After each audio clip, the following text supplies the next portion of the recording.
Welcome back to the What the Wealth podcast. I'm your host, Jonathan Bednar, certified financial planner. Today we're going to answer the question, how much life insurance do I need? I get this a lot of times from my clients and prospective clients who are in their 30s or maybe 40s, maybe even sometimes their 50s, but a lot of times 30s and 40s. They're in their prime earning years. They usually have a family, but they have accumulated some wealth and they've started to take more seriously what happens if something happens to me? How do I make sure that I protect my loved ones? So today I'm going to show you 3 ways to navigate this question and come up with a strategy that works for you. The first way that we'll talk about this question is just a simple 10x rule. And this is the idea that you would multiply your income by 10, and that would give you how much life insurance you need. So if your income is $100,000, we multiply that by 10, we know that we need, as a rough estimate, $1 million in life insurance. So this is the simplest, easiest, basic way to calculate back of the napkin, what do you need?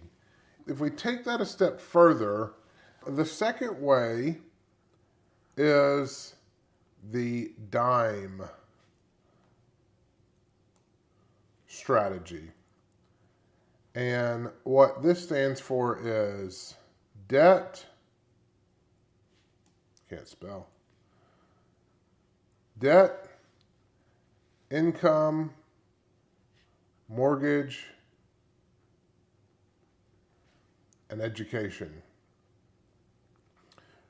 So in this strategy, what you want to do is you want to add up all of your debt plus how much income you think you'll need to support your family, what your mortgage payoff balance is, and then finally an estimation for your kids' education. So in this example, let's assume you've got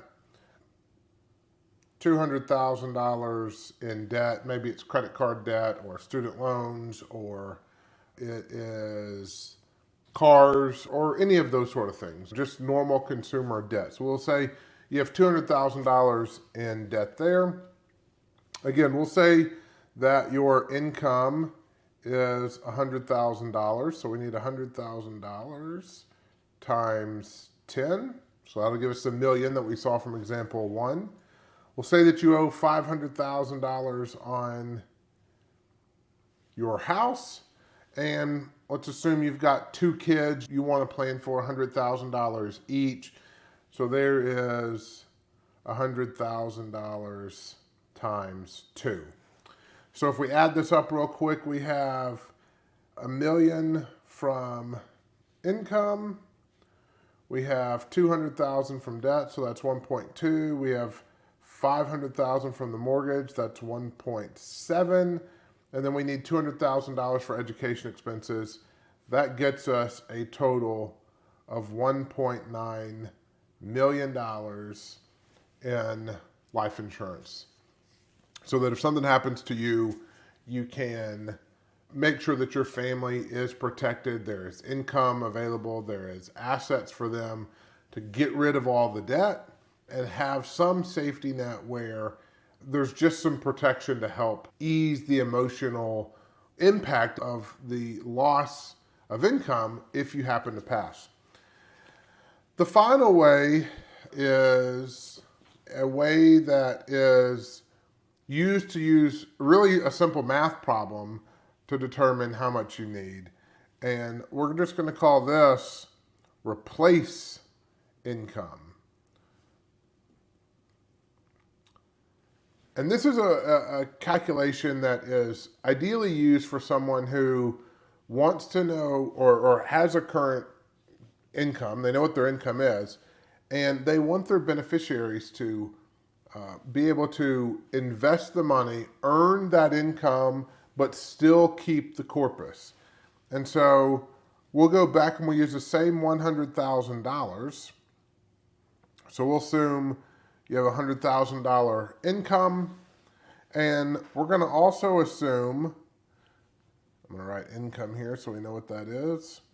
We're also going to assume a 5% return. Again, just an assumption to illustrate this.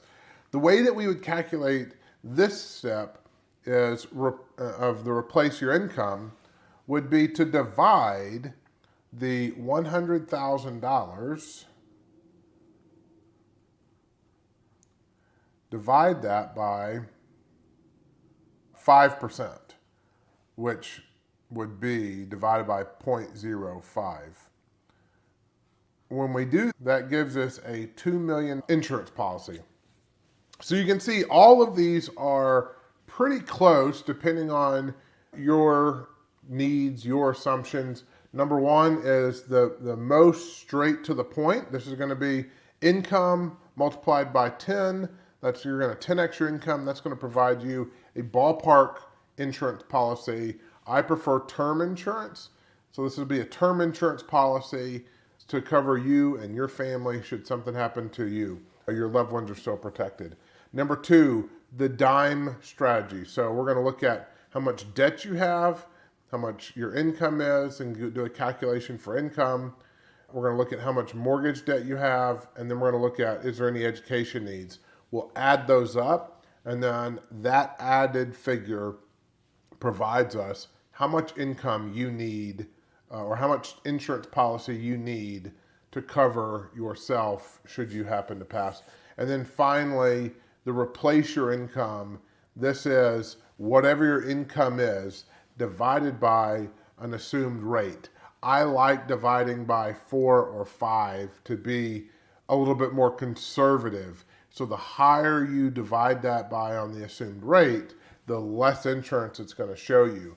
And I think when you're estimating this, you want to estimate with a conservative number so that you get enough protection should something happen. I would say you divide your income by either 4 or 5 as then a summed rate that you would earn.